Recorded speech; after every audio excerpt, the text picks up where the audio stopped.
افغانستان. طالبان دشمن افغانستان. طالبان دشمن افغانستان. طالبان دشمن افغانستان. طالبان دشمن افغانستان. طالبان دشمن افغانستان. No to Taliban. No to Taliban. No to Taliban. اعلامیه ائتلاف مستقل جنبش‌های اعتراضی زنان افغانستان در محکومیت 15 اگست و حاکمیت سیاه طالبان. 15 اگست روز سقوط نظام جمهوری و آغاز اشغال افغانستان توسط گروه توریستی طالبان نماد از سیاه‌ترین فصل تاریخ معاصر کشور ما است. این روز یادآور خیانت‌های سازمان یافته داخلی و خارجی و آغاز یک فاجعه تمام عیار برای مردم و به ویژه زنان و دختران افغانستان است. با بازگشت طالبان همه دستاوردهای دو دهه اخیر در عرصه‌های آزادی بیان، آموزش، کار، مشارکت سیاسی و حقوق شهروندی زنان نابود گردید.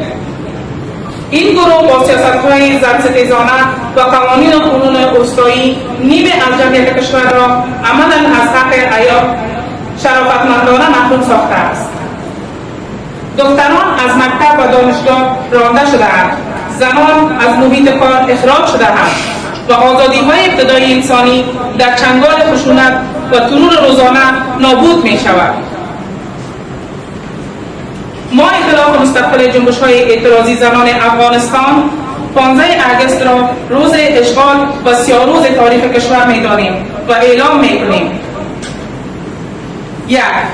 طالبان مشروعیت ملی و بین المللی ندارد و هر گونه تعامل سیاسی و دیپلماتیک با این گروه خیانت آشکار به حقوق بشر و اراده مردم افغانستان است. 2.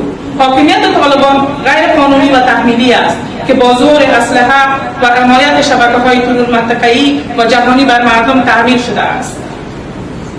3. زنان افغانستان هرگز سقوط نخواهند کرد و با تمام توان و مبارزه مدنی و سیاسی علیه نظام زن‌ستیز طالبان ادامه خواهند داد. 4. ما از سازمان ملل و نهادهای بین المللی حقوق بشر و دولت‌های دموکراتیک می‌خواهیم که در کنار زنان و مردم افغانستان ایستاده و از هر گونه به رسمیت شناسی این گروه خودداری کنند. ائتلاف مستقل جنبش‌های اعتراضی زنان افغانستان یک بار دیگر تاکید می‌کند که آزادی، عدالت و برابری تنها با سرنگونی کامل حاکمیت استبدادی طالبان و برپایی یک نظام مردمی با پاسخگو ممکن خواهد شد. ما به مبارزه ادامه می‌دهیم تا روزی که پرچم آزادی دوباره بر فراز خانه‌ها، مکتب‌ها و دل‌های مردم ما به اهتزاز درآمد. نام، کار، آزادی.